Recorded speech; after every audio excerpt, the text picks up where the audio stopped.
আসসালামু আলাইকুম ওয়া রাহমাতুল্লাহি ওয়া বারাকাতুহু।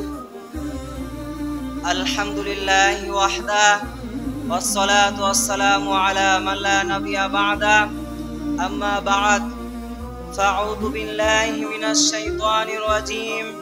বিসমিল্লাহির রাহমানির রাহিম। ওয়াইলুল লিকুল্লি হুমাযাতিল লুমাযা। ওয়া ক্বালা আন-নাবিয়্যু সাল্লাল্লাহু আলাইহি ওয়াসাল্লাম عن أبي هريرة رضي الله عنه أن رسول الله صلى الله عليه وسلم قال: إياكم وظن فإن ظن أكذب الحديث، ولا تحسسوا ولا تجسسوا ولا تناخسوا ولا تباخسوا ولا تدابروا وكونوا عباد الله إخوانا। আলহামদুলিল্লাহ, সমস্ত প্রশংসা আছে মহান রব্বুল আলামিনের জন্য এবং শান্তি বর্ষিত হোক আল্লাহ রাসূলের উপর। সকলে বলি সাল্লাল্লাহু আলাইহি ওয়াসাল্লাম।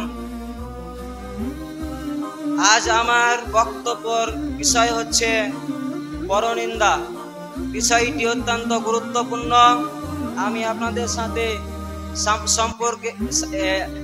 সামনে এই বিষয়টিকে সুন্দরভাবে ফুটিয়ে তোলার চেষ্টা করব ইনশাআল্লাহ। ওয়া তাওফিকে ইল্লা বিল্লাহ। জিহ্বা মূলত অন্তরের দরজা। আমরা যদি কোনো খারাপ, কোনো ভালো, কোনো ভিতরে এই অন্তরের মধ্যে কিছু কল্পনা করি এবং কারো সামনে কিছু বলার চেষ্টা করি, তাহলে এই জিহ্বা দিয়েই তাকে বলতে হবে। এই সম্পর্কে আল্লাহ সুবহানাহু ওয়া তাআলা পবিত্র কুরআন মাজিদে বলেন, ওয়াইলুল লিকুল্লি হুমাযাতিল লুমাযা। ধ্বংস নিশ্চিত সেই ব্যক্তির জন্য যে মানুষের সামনাসামনি তাকে গালাগালি করে, অসম্মান করে, তাকে খাটো করে এবং নিজে অপরাধী বুঝতেও পারে, কিন্তু মানুষকে ছোট করতে তাকে যেন ভালো লাগে। এই সম্পর্কে আল্লাহ রাসূল সাল্লাল্লাহু আলাইহি ওয়াসাল্লাম বলেন, আন আবি হুরায়রা রাদিয়াল্লাহু আনহু قال সুইলা রাসূলুল্লাহ সাল্লাল্লাহু আলাইহি ওয়াসাল্লাম। হযরত আবু হুরায়রা হতে বর্ণিত, তিনি বলেন রাসূল সাল্লাল্লাহু আলাইহি ওয়াসাল্লামকে জিজ্ঞাসা করা হলো, আন আকসারি মা ইদখুলুন নাসাল জান্নাহ, কোন জিনিস মানুষকে সবচেয়ে জান্নাতে প্রবেশ করাবে? ফাকালা, অতঃপর তিনি বললেন, তাকওয়াল্লাহি ওয়া হুসনুল খুলক, আল্লাহর ভীতি ও উত্তম চরিত্র। ওয়া সুইলা, এবং জিজ্ঞাসা করা হলো, আন আকসারি মা ইদখুলুন নাসান নার, এবং কোন জিনিস মানুষকে সবচেয়ে জাহান্নামে প্রবেশ করাবে? ফাকাল আল ফাম ওয়াল ফারজ, অতঃপর তিনি বললেন তার মুখ ও জিহ্বা। আমাদেরকে যদি মানুষের কাছে জনপ্রিয় হতে হয়, তাহলে তার এই আচরণ, তার ব্যবহার উত্তম করতে হবে। কেননা কাল কিয়ামতের দিন যেই আমলটা মানুষের সবচেয়ে ভারী হবে, সেই আমলটা হচ্ছে উত্তম চরিত্র। এ মর্মে রাসূল সাল্লাল্লাহু আলাইহি ওয়াসাল্লাম আরো বলেন, আন আবি হুরায়রা রাদিয়াল্লাহু আনহু قال قال رسول الله সাল্লাল্লাহু আলাইহি ওয়াসাল্লাম। হযরত আবু হুরায়রা হতে বর্ণিত, তিনি বলেন রাসূল সাল্লাল্লাহু আলাইহি ওয়াসাল্লাম বলেছেন, তাজিদুনা শাররান নাস ইয়াউমাল কিয়ামাতি যাল ওয়াজহাইনি, তোমরা কিয়ামতের দিন এমন ব্যক্তিদের দেখতে পাবে যারা দুমুখী। আল্লাযী ইয়াতি হাউলা বিওয়াজহি, তারা এক মুখ নিয়ে এদের কাছে আসে, ওয়া হাউলাই বিওয়াজহি, এবং আরেক মুখ নিয়ে তাদের কাছে যায়। আমি এই হাদিসটি দ্বারা আপনাদের এই কথাই বোঝাতে চাচ্ছি, মানুষের মধ্যে আপন মানুষও আছে, মানুষের ভিতরে অন্যায় মানুষও আছে, যাকে আমি পছন্দ করি না এবং যাকে আমি পছন্দ করি। এই রকম মানুষ প্রত্যেকটি মানুষের ভিতরে আছে।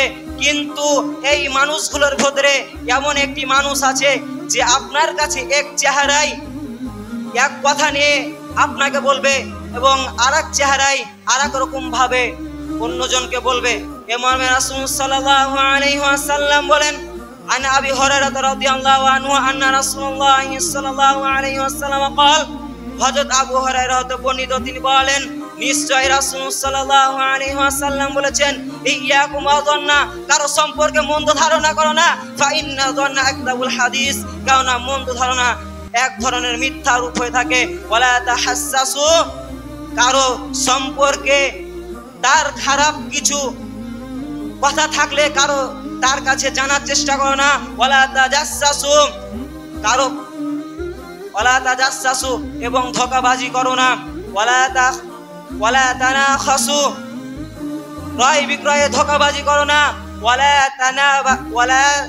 তানাবারু, এবং পরস্পরে কারো পিছনে লেগে থাকো না। আমি এই হাদিস দ্বারা এই কথাই বুঝাতে চাচ্ছি যে আমাদের মাঝে অনেক মানুষ আছে, কিছু হোক নালে না হোক, ছোটখাটো বড় হোক, সেই সম্পর্কে কোনো বিষয় যদি আমি অন্যায় করে থাকি সেই বিষয়ে সে জানার চেষ্টা করে। এবং এমনও মানুষ আছে, সে খারাপ হোক এবং ভালো হোক, তার সম্পর্কে জানা আপনার কি এমন উপকার আছে। এমনও মানুষ আছে, মানুষের খালি খোঁজ খবর নিয়ে থাকে, কিন্তু নিজে যে কি করে, নিজে কি খায়, নিজে কি পড়ে, নিজে কিভাবে চলে, নিজের দিকে দেখে না, মানুষ খালি পরের দিকে দেখে। আমি আমার এই গীবত এবং পরনিন্দা বিষয়টি আমার কাছে অত্যন্ত গুরুত্বপূর্ণ এবং আপনাদের কাছে গুরুত্বপূর্ণ। আমি আশা করি আল্লাহ সুবহানাহু ওয়া তাআলা যেন আমাদেরকে যেই কথাগুলো বললাম এই কথার অনুযায়ী চলার এবং আমল করা তৌফিক দান করুক। সকলে বলি আল্লাহুম্মা আমিন। হে আল্লাহ, তোমার দাবি ও দাওয়া তোমার দরবারে রেখে আজকে সংক্ষিপ্ত আলোচনা শেষ করছি। ওয়া মা আলাইনা ইল্লাল বালাগ। আসসালামু আলাইকুম ওয়া রাহমাতুল্লাহ।